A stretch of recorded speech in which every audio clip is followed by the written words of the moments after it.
Government నుంచి training programmes అన్ని government నుండి మన ఎమ్మెల్యే గారు ఓన్ ఫండ్స్తో మొత్తం నడుపు విద్యా ఫండ్ అనే పెట్టి ఫండ్ క్రియేట్ చేసి మొత్తం ఎస్టాబ్లిష్ చేసినాము. లేదు డైరెక్ట్ పావని తర్వాత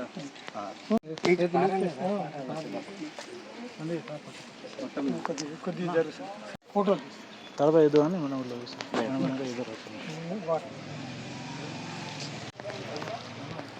ఇంకోటమ్మా అక్కడ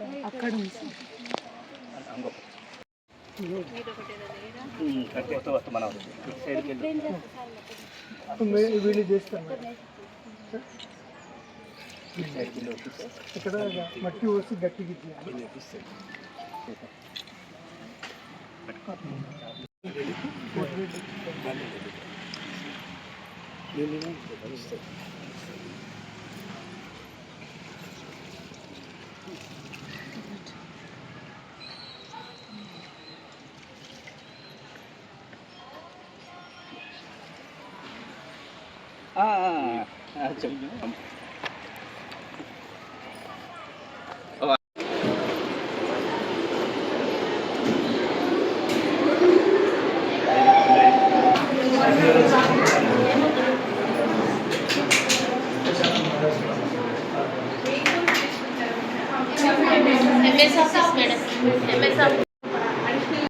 కావాల్సిన ఫీజు స్టైల్ కావాల్సిన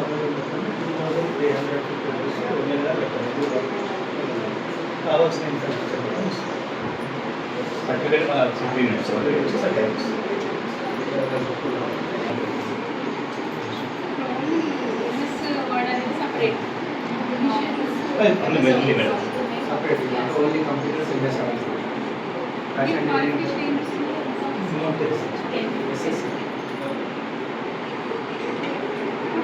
చాలా కాలమైన వాళ్ళు ఇంగ్లీష్ ఫాలో అవుతారా? తెలుగులో ట్రాన్స్లేషన్ మేడం మీకు అర్థమవుతుందా ఇంకా కంప్యూటర్ మా మేడం ఉంది కదా మేడం మంచిగా చెప్తుంది అర్థంగా మేడం కాదు నీకు అర్థమైతే సార్ మాకు మొబైల్ బాగా చేసాం కదా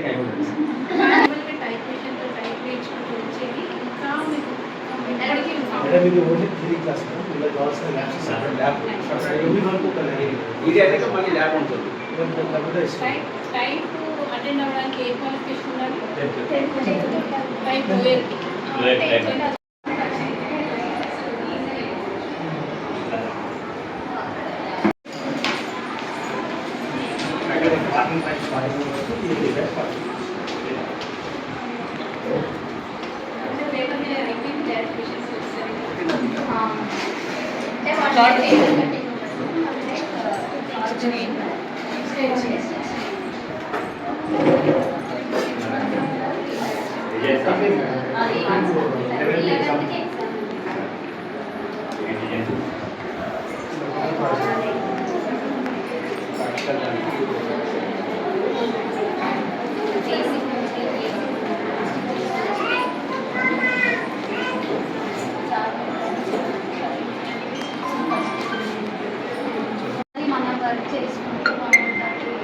అంటే ఇవన్నీ వేరే జాబ్స్ ఏమైనా చేశారా? ప్రైవేట్ అంటే వేరే వేరే జాబ్స్ చేసి అది బాగా నిలబడాలి బాగా చేసుకోవాలి. టీచర్స్ అంటే ఇప్పుడు సమ్మర్ కదా కొంతమంది లెక్చరర్స్ అంటే వాళ్ళ ఇంట్రెస్ట్ ఫ్యాషన్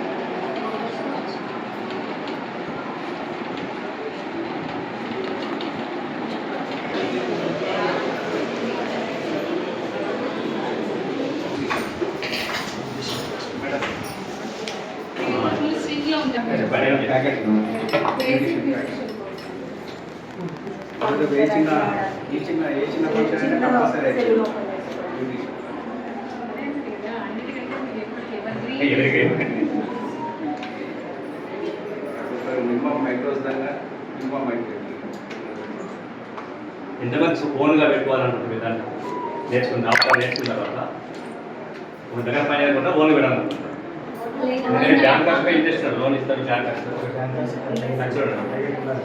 చాలా డిమాండ్ కదా 50% ఉమెన్ కదా మన పాపులేషన్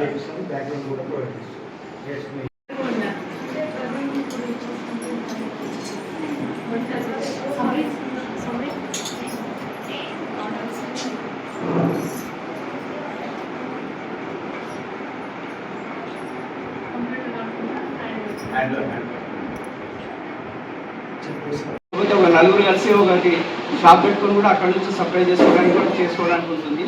ఇంకా మొగ్గ మనకైతే అది కూడా వాళ్ళకు ఎటువంటి క్లోజ్ చేసినా మినిమం 3,000 to 4,000 వరకు సేవ్ చేసుకున్నట్టుగా ఉంటుంది.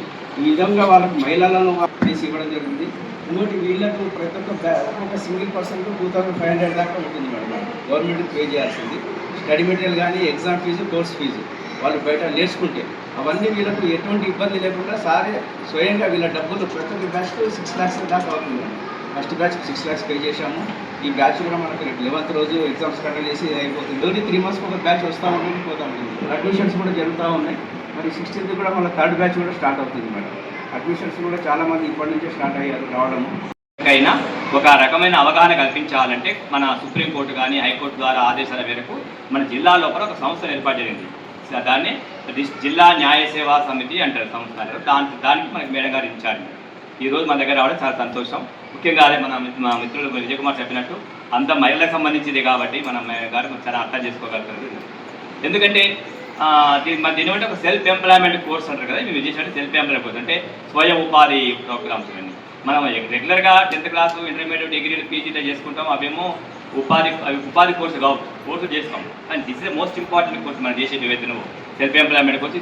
తప్పకుండా మనకు ఇవి ఏదో రకమైన మనం జాబ్ చేసుకోవచ్చు, లేదంటే మనం సొంతంగా పెట్టుకొని మనం జీవనం మన కుటుంబాన్ని పోషించుకోవడానికి అవకాశం వచ్చింది. అలాంటి మంచి కార్యక్రమాన్ని చేపట్టిన మన గౌరవనీయులు, మన శాసనసభ్యులు, మన ఎన్ఎం శ్రీనివాసరావు గారికి, టీమందరికి మరొకసారి మనందరికీ ధన్యవాదాలు.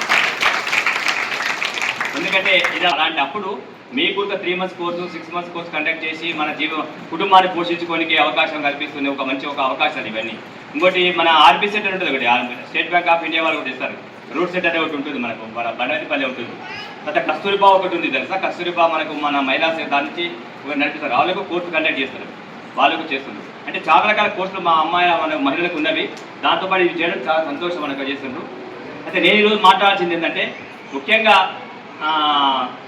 చాలా రకాల, అంటే మనకు ప్రతి ఒక్క కుటుంబం ఉంటుంది కదా, కుటుంబం లోపల రకరకాల ఉంటున్నాయి. అందరూ అన్ని ఒకసారి చెప్పండి, అన్ని కుటుంబాలు మంచిగా ఉన్నాయా అంటే ప్రతి కుటుంబానికి ఇంటికి సమస్య ఉంటుంది. మంచి కోటి కుటుంబానికి కోటి ప్రతి ఒక్కరు ఏదో దగ్గర ఉంటుంది, ఎక్కడో దగ్గర మనం ఉంటుంది. అంటే మనం ఏమంటాం, సంసారం ఒక సాగరంతో పోలుస్తాం కదా. సాగరం అనేది సముద్రం, అవునా? అంటే ఎక్కడో దగ్గర మాట నేను విన్నాను, కన్నీరు కాచకుండా కడలి దాటవచ్చు అంట, అంటే సముద్రం దాటవచ్చు అంట. కానీ కన్నీరు కాచకుండా సంసారం చేయలేమంటాం. అంటే నేను ఏడవకుండా ఏ సంసారం ఎవరు చేయాలంటే ఏదో ఒకసారి జీవితాలు ఏడుస్తూ ఉంటాం. అదే నేను పెద్ద మనిషి కదా విన్నా నేను. అంటే కన్నీరు కాచకుండా కడలి దాటవచ్చు, అంటే సముద్రం దాటిపోవచ్చు, ఏదైనా సరే విమానానికి పోవచ్చు. కానీ సంసారం అంటే చాలా రకాల, ఏదో రకం ఎప్పుడో దగ్గర పిల్లల సమస్యనో, పెద్దల సమస్యనో, పెద్ద ఏదో ఫైనాన్షియల్గానో, లేకపోతే హెల్త్ పరంగానో, ఎడ్యుకేషన్ పరంగా రకరకాల ఉంటాయి. అలాంటి సమస్యలు ఎవరికైనా ప్రతి కుటుంబం ఎప్పుడో దగ్గర సందర్భాలు ఉంటాయి. అయినప్పటికీ అందరికీ స్తోమత ఉండదు. మనం లాయర్ పెట్టుకొని మన వారితో ఉండడానికి చేతికి చాలా రకాలు ఉంటాయి. అటువంటప్పుడు మనకు ఫ్రీగా మీకు ఎలాంటి న్యాయ సేవా సలహాలు కానీ, న్యాయపరమైన మనకు ఏదైనా అవగాహన మనకి కావాలి అంటే మనకు లీగల్ మన కోర్టులో ఒక వింగ్ ఉంటుంది, లోక్ అదాలత్ అని. దానికి వెళ్తే మీకు అక్కడ మన సిబ్బంది ఉంటారు, అడ్వకేట్స్ ఉంటారు. ఇక్కడ మేము ఉంటాం, ఇక్కడ రవి కానీ, అక్కడ సారోలు కానీ, సీనియర్ సిటిజన్ కానీ అంతా మేము ఉంటాం. మీరు మాతో చెప్తే మహిళలు కూడా దాంట్లో చాలామంది మహిళలకు ఉన్నారు, వాళ్ళ తరపుగా చేసుకోవచ్చు. మీరు చెప్తే ఆ సమస్య మీకు ఎవరి దగ్గరికి తీసుకెళ్ళాలి, ఆ న్యాయపరంగా చట్టపరంగా మనకు ఏ రకంగా న్యాయం జరగాలంటే మనం చేసుకోవడానికి అవకాశం. అంటే ఇది ప్రత్యేకంగా అవగాహన కలుగుతుంది. ఇంకా మీరు చెప్పాలంటే రకరకాల అంటే చాలా ఉంటాయి. మహిళలకైతే చిన్నపిల్లల పుట్టిన నుంచి మొదలు పెడితే, అంటే పిల్లల గర్భం నుంచి మొదలు పెడితే చనిపోయేకు అన్ని సమస్యలే ఉంటాయి. చూసా మీకు ఫస్ట్ ఇది చట్టాలు లేకుండే, కానీ మన ఈ సమాజం లోపల మార్పుల బట్టి చట్టాలు తయారు చేస్తారు. రకరకాల చట్టాలు వస్తాయి, దాదాపు మోర్ ఎన్నో ఉంటాయి చట్టాలు, చాలా ఉంటాయి. దాదాపు 20-30 వేల చట్టాలు ఉంటాయి. కానీ చట్టాలు ఎందుకు వస్తున్నాయి అంటే మన గురించి వస్తున్నాయి. ఆ చట్టాలతో మనం పాటించాలంటే ఏం చేయాలంటే, సమస్య ఉంటే చట్టం వస్తుంది. చట్టం రాదు, ఏదైనా సమస్య వస్తే దాని చట్టం వస్తుంది. ఎప్పుడో చిన్నప్పుడు ఏంటంటే ఫస్ట్ మేము బాల్య వివాహ చట్టం అని ఒకటి ఉండే. ఎప్పుడు అది 1921-22 ఉండేది. ఆ చట్టం ఏమైతే దాని మీద బాల్య వివాహాల మీద ఇప్పుడు కనీసం ఒక 10-20 చట్టాలు వచ్చినాయి. పిల్లల్ని ఒక అమ్మాయిని ఎలా రక్షించాలి దాని మీద ఒక 20 చట్టాలు ఉన్నాయి. అమ్మాయి అనగానే 20 చట్టాలు వస్తున్నాయి. ఒకటే చట్టం అప్పుడు ఏదో మహిళల గురించి ఉమెన్ ప్రొటెక్షన్ ఒక చట్టం ఉండే, కానీ ఇప్పుడు మహిళల గురించి దాదాపు 20 కంటే 20 చట్టాలు ఉన్నాయి. మహిళల గురించి రక్షించడానికి, పిల్లలకు రక్షించడానికి. మీరు చెప్పాలి, ఒక మొదలు పెడతాం. మనకు ఫస్ట్ తల్లి గర్భాలు ఉన్నప్పుడే మహిళ, అమ్మాయి, పుట్టబోయే పిల్ల అమ్మాయి అనగానే ఏం చేస్తాం, ఒక చట్టం పనిచేస్తుంది. ఎవరైనా తెలుస్తుంది? లింగ నిర్ధారణ ఉండదు జరుగుతుంది కదా. అబ్బాయి ఉంటే ఓకే ఉండని అంటారు, అమ్మాయి అనగానే ముఖం మార్చి తండ్రి ముఖం మార్చి చేస్తారు. నా తెలియదు నీవన్నరా పిల్లలన్నా తీసేసేయి కదా. ఇంక ఎంత కసరు కానీ ఏమైనా కానీ ముందు అమ్మాయిని తీసేసుకోవాలి అనేది అక్కడ. అంటే గర్భంలో నాకు అమ్మాయి తెలవగానే ఇంకా అమ్మాయికి కష్టాలు స్టార్ట్ అవుతాయి, అక్కడి స్టార్ట్ అవుతుంది. దాని కొరకు చట్టం తెచ్చారు పిఎన్సీ అక్కడ యాక్టివేట్ అయ్యి ఇంటర్మీడియట్ అయితే పెళ్లి చేయడమే. చదువు సాగుకు ఎక్కువ ఆలోచించారు. కానీ అలాంటప్పుడే మన చట్టాలు చాలామంది అమ్మాయిని రక్షించి వాళ్ళు మంచి ప్రయోజనం చేసింది. ఎందుకంటే చట్టం ఉంది కాబట్టి మనం అలా ప్రొటెక్ట్ చేయగలిగాం. ఇలాగ చెప్పుకుంటూ పోతే చాలా చట్టాలు ఉంటాయి. నేను మీకు ఒకటే ఒక సలహా ఇస్తానంటే, దాదాపు ఎవరు కోర్టుకు రావద్దు అనుకుంటాను. కోర్టు సలహాలు ఎవరు లా అంటారు, దానికి లా మీద కానీ కోర్టు మీద కానీ స్టేషన్ కానీ ఎవరు ఎదుగుతాను. కంప్యూటర్ నేర్చుకుందాం అనుకున్నాం కానీ వీళ్ళ పిల్లల వల్ల వీళ్ళు రాలేదు. ఇంకా ఇక్కడ ఫ్రీగా నేర్పిస్తుందని మా అక్క చెప్పింది. ఇంకా ఇక్కడికి వచ్చి నేర్చుకుంటున్నాం. మేడం కూడా మాకు అర్థమైనా బాగా నేర్పిస్తుంది. అయిపోవడానికి కూడా వచ్చింది. ఇంకా పిల్లలు కూడా నేర్చుకోవాలనుకుంటున్నాం కానీ మా పిల్లల వల్ల వీళ్ళు అవ్వట్లేదు. ఇంకా వీలైనప్పుడు ఖచ్చితంగా వచ్చి నేర్చుకుంటాం మేడం. Thank you madam. ఈ డాటా ఎంట్రీ ఇలా ఏమైనా జాబ్స్ ఉంటే, ఇంకా ఎంట్రన్స్ ఎగ్జామ్ ఏమన్నా ఉంటే దానికి ప్రిపేర్ అవుతుంది సార్. గవర్నమెంట్ జాబ్స్కి దానికి ప్రిపేర్ అవుతుంది. వరకు చదివిన నేను ఫస్ట్ నాకు 2 బాబులు. కంప్యూటర్ నేర్చుకుందాం అనుకున్నా కానీ వీళ్ళ పిల్లల వల్ల వీళ్ళు రాలేదు. ఇంకా ఇక్కడ ఫ్రీగా నేర్పిస్తుందని మా అక్క చెప్పింది. ఇంకా ఇక్కడికి వచ్చి నేర్చుకుంటున్నాం. మేడం కూడా మాకు అర్థమైన బాగా నేర్పిస్తుంది. అయిపోవడానికి కూడా వచ్చింది. ఇంకా ముందర కూడా నేర్చుకోవాలనుకుంటున్నాం కానీ మా పిల్లల వల్ల వీళ్ళు అవ్వట్లేదు. ఇంకా వీలైనప్పుడు ఖచ్చితంగా వచ్చి నేర్చుకుంటాం మేడం. Thank you madam. ఈ డాటా ఎంట్రీ ఇలా ఏమన్నా జాబ్స్ ఉంటే, ఇంకా ఎంట్రన్స్ ఎగ్జామ్ ఏమన్నా ఉంటే దానికి ప్రిపేర్ అవుతాం సార్. గవర్నమెంట్ జాబ్స్కి దానికి ప్రిపేర్ అవుతాం. ఫ్రీగా నేర్చుకున్నాను. ఒక ఎన్నో కామెంట్స్ చెప్తే ఇంతకుముందు ఫస్ట్ బ్యాచ్ అని చెప్తే నేను చేయలేదు. నాకు కంప్యూటర్లో బేసిక్స్ నేర్చుకున్నా. ఫస్ట్ ఒక ఫైల్కి ఎలా క్రియేట్ చేయాలి, ఇక మెయిల్ మెథడ్ నేర్చుకున్నా. మెయిల్ని మన ద్వారా వేరే వాళ్ళకి ఒక మెయిల్ని ఒక సెల్ ఫోన్లోకి ఎలా పంపాలి, ఒక గ్రూప్కి. ఇప్పుడు వాట్సాప్లో గ్రూప్ ఎట్లుంటుందో అట్లా మెయిల్ నేర్చుకున్నాను. అట్లా ఇట్లా డిజైన్ అంటే డిజైన్ చేస్తారు కదా మేడం, పవర్ పాయింట్ అది నేర్చుకున్నాను. ఇంకా అట్లా ఈ పేరు గుర్తురావట్లేదు, చాలా నేర్చుకున్నాను మేడం. ఇంకా అంటే బేసిక్స్ నేర్చుకున్నా. ఇంకా ముందు ఇంకా ఎక్కువ మ్యాటర్ చాలా ఉన్నది కానీ ఇంకా బేసిక్సే ఉన్నాయి దాంట్లో. ఇంకా బయటకు వెళ్తే ఇంకా అది కూడా నేర్చుకోవాలి. నెక్స్ట్ జాబ్ చేస్తాను. ఇది కంప్యూటర్లా ట్రైనింగ్ అయిపోతే ఉత్తకుంటే మనం మర్చిపోతాం. కంటిన్యూ ఉండాలి. మీరు చెప్పినట్టు కంటిన్యూ రామని. నమస్కారాలు. నేను ఇక్కడ ఫస్ట్ బ్యాచ్ స్టూడెంట్ని, కంప్యూటర్ స్టూడెంట్. దాని తర్వాత మేము ఇక్కడ సార్ వాళ్ళు మాకు ఈ డేటా ఎంట్రీ కోసం అని నన్ను ఇంకొక పర్సన్ మౌనిక ఇద్దరిని అడాప్ట్ చేసుకొని ఇక్కడ ట్రైనింగ్ కంప్లీట్ అయ్యింది. ఇప్పుడు మాకు సర్టిఫికేట్స్ ప్రోగ్రామ్ నెక్స్ట్ ఉంది మేడం. అది కాకముందే మాకు జాబ్స్ తీసుకొని మాకు ఈ జాబ్లో ఇప్పుడు శాలరీతో పాటు ఇక్కడ ఏ పని ఉన్నా ఒకవేళ మాకు ఏదైనా రాకపోయినా ఇంకా నేర్పిస్తూ బాగా చెప్తున్నారు మేడం. ఇంకా మేడం వాళ్ళు అందరూ మాకు సహకరిస్తున్నారు.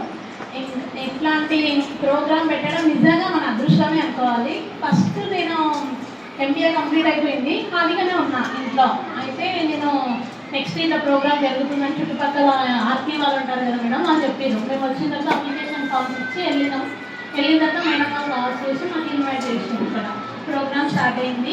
వితిన్ 3 monthsలోనే ప్రోగ్రామ్ అయిపోయింది. మేము పిల్లలు ఉన్నందువల్ల ముందుకు రాలేకపోయినాం. బయట నేర్చుకునే డిగ్రీ MBA కంప్లీట్ అయిపోయినా కూడా నేను ఎక్కడ జాబ్కి వెళ్ళలేదు పిల్లల వల్ల. కానీ ఇక్కడ పిల్లల్ని కూడా తీసుకొని వచ్చి మంచిగా చూసుకొని మీరు నేర్చుకోవచ్చు అంటే సరే మనకి వీలైన టైంలో వెళ్ళొచ్చు అని మార్నింగ్ అవర్స్లో వచ్చినా నేను నేర్చుకున్నా. నేర్చుకొని ఇప్పుడు జాబ్లో ఉన్నది నాకు నిజంగా చాలా హ్యాపీగా ఉంది. మేము నాలాగే అందరూ కూడా బాగా నేర్చుకొని మీ అందరికీ కూడా ఉద్యోగాలు వస్తాయి. మీరు నేర్చుకొని మీ దాంట్లో ఒక పట్టు సాధించిన తర్వాత సార్ వాళ్ళే మిమ్మల్ని కాంటాక్ట్ అయ్యి మీకు జాబ్లు ఇస్తారు. మీరు దాని గురించి ఏం టెన్షన్ పెట్టుకోవద్దని నేను చెప్తాను. ఇక్కడికి మేము టైలరింగ్ నేర్చుకోవడానికి వచ్చిన. ఇక్కడికి నేను వస్తున్నప్పుడు స్టార్టింగ్లో 0 నాలెడ్జ్తో వచ్చిన. అసలు మిషన్ అంటే కూడా తెలియదు, తొక్కడం కూడా మిషన్ అంటే దాని గురించి ఏం తెలియదు.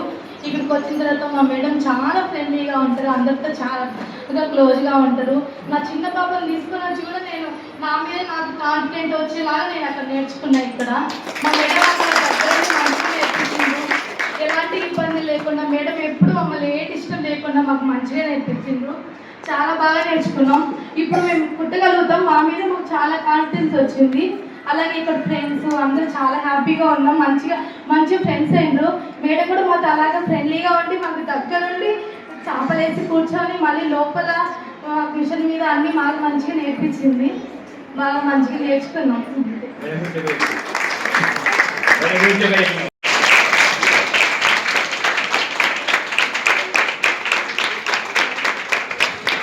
చంద్రశేఖర్ గారు చెప్పారు మా ఆఫీస్ ఎందుకు ఉంది అనేది. అంటే ఉచితంగా న్యాయ సలహా, న్యాయ సహాయం రెండు ఇస్తారు. ఇప్పుడు మీరు అందరూ ఉన్నారు కదా, హౌస్ వైఫ్స్ ఉన్నారు. సమస్యలు అంటూ ఉంటాయని అందరికీ ఇందాక చెప్పారు. మరి ఫస్ట్ సమస్య వచ్చినప్పుడు ఏం చేస్తారు? చిన్న హస్బెండ్తో ఫస్ట్ సమస్య మొదలవుతుంది, లేదంటే అత్తతో మొదలవుతుంది. మొదలైనప్పుడు ఏం చేయాలి? ఫస్ట్ సాధ్యమైనంత వరకు పోరాడాలి కాదు. సమస్య ఎందుకు వచ్చింది అనేది ముందు మనకు తెలుసు కదా, ఏ రకంగా వచ్చింది, మరి దీన్ని ఎలా సాల్వ్ చేయాలి, దీనికి ముందు ఏం అవసరం?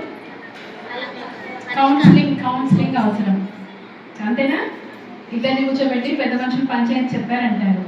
పెద్ద మంచి పంచాయత్ రచ్చబండ అంటారు కదా, అలాంటి రచ్చబండ లాంటిదే మా ఆఫీస్ కూడా. కాకపోతే అది అక్కడ బయట ఉంటుంది, మా దగ్గరేమో ఒక ఆఫీస్ అంటూ ఉంటుంది. ఇక్కడ కొద్దిమంది పెద్ద మనుషులు అంటూ ఉంటారు.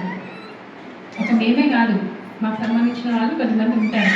పెద్ద మనుషులు అక్కడ బయట పెద్ద మనుషులు ఉంటే మా దగ్గర అడ్వకేట్స్ ఉంటారు, ఇంకా కొద్దిమంది సోషల్ వర్కర్స్ ఉంటారు. అందరూ ఉంటారు, అందరూ కలిసి ఉంటారు. ఇలాంటి దగ్గర కౌన్సిలింగ్ అనేది జరుగుతుంది. ముందు ఇంకొకటి చెప్పారు, మహిళకి సమస్య వచ్చినప్పుడు ఏం చేస్తారు? 100 కాకుండా ఇంకొకటి ఏముంది మనకి గవర్నమెంట్ ఇచ్చింది? సఖీ కేంద్రాలు ఉంటుంది కదా, సఖీకి ఫోన్ చేస్తారు కదా. సఖీ నెంబర్ ఎంత తెలుసా ఎవరికైనా?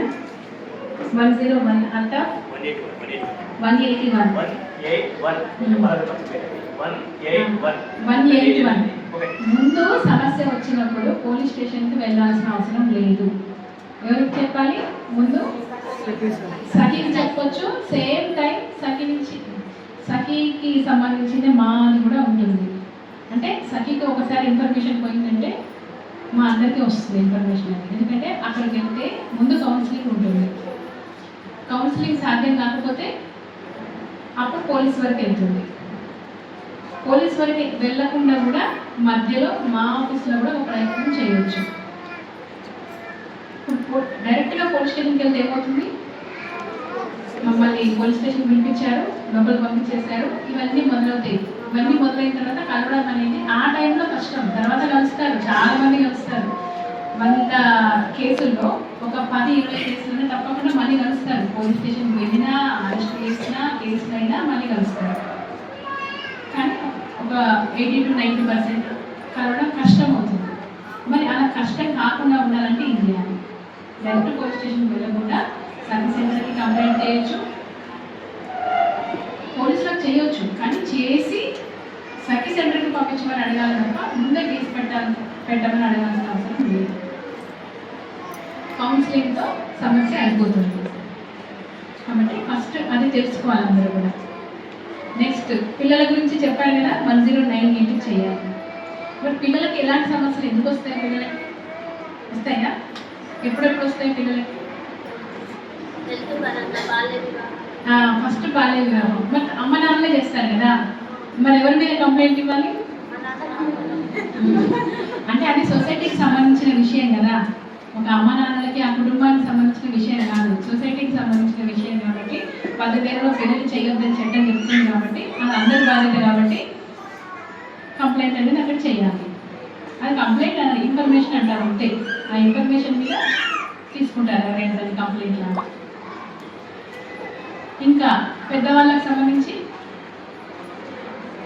ఇప్పుడు ఇదివరకంటే ఇప్పుడు పెద్దవాళ్ళకి ఎక్కువ కష్టాలు వస్తున్నాయి, అది అందరికీ తెలిసిందే, అందరికీ చెప్తాము. కానీ అందరూ మనం చేస్తున్నాం అనేది ఫస్ట్ చూసుకోవాలి. అంతేనా? పెద్దలైన తర్వాత చూడకపోవడం అంటూ చాలా జరుగుతుంది అట్లా.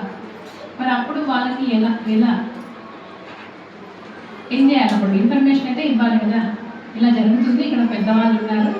ఒకవేళ వాళ్ళు వెళ్ళలేరు, వాళ్ళు ఎవరికి చెప్పుకోలేరు, పిల్లల గురించి చెప్పుకోలేరు, పిల్లలు చూడట్లేదని కూడా చెప్పరు. ఇంత భోజనం పెడతారు, ఒక్కొక్కసారి భోజనం కూడా పెట్టకుండా కొద్ది రోజుల తర్వాత ఏ కారణంలో ఎక్కడనో తీసుకెళ్ళి ఎక్కడనో ఒక చోట వదిలేస్తారు. జరుగుతాయి, అన్ని చోట్ల జరగవు, అన్ని కుటుంబాల్లో జరగవు కానీ అన్ని కుటుంబాల్లో జరగవు కానీ ఎక్కడో ఒక చోట జరుగుతుంది. మన మా వాళ్ళే రామకృష్ణ గారు ఒకరిని తీసుకెళ్ళి ఓల్డేజ్ హోమ్లో పెట్టేశారు. ఆమెను అడిగితే ఎన్నో ఏళ్ళైంది నాకు నా వాళ్ళు ఎవరో కూడా తెలియదు అంటుంది. అంటే ఇట్లాగే ఎవరో వదిలేస్తారు అంతే. పెళ్ళవుతుంది, పిల్లలు ఉండరు, తర్వాత ఎవరు పట్టించుకోరు, ఎక్కడో ఒక చోట వదిలేస్తారు. వాళ్ళు అక్కడ ఎక్కడో ఒకటి తిరుగుతూ ఉంటారు, అడుగుతుంటూ ఉంటారు అంతే. ఇంకా అన్నదమ్ములు ఉంటారు, వాళ్ళు కూడా ఏం చేస్తారంటే ఎవరో ఒకరికి కొంచెం మనస్థితి కరెక్ట్గా లేకపోతే ఎందుకులే ఈయనకు వచ్చేది కూడా ఎందుకు ఇవ్వడం, ఈయన బయటకు పంపించేస్తే మనమే తీసుకోవచ్చు అన్న దాంట్లో ఉండి కూడా వాళ్ళని వదిలేస్తారు. పెద్దవాళ్ళే, చిన్నవాళ్ళు కాదు, 60 ఏళ్ళు దాటిన వాళ్ళే, వాళ్ళకి అన్ని రోజులు చూసుకుంటారు, ఆ తర్వాత వదిలేస్తారు. ఇట్లా మరి ఇలాంటి వాళ్ళందరినీ కూడా చూడాలి.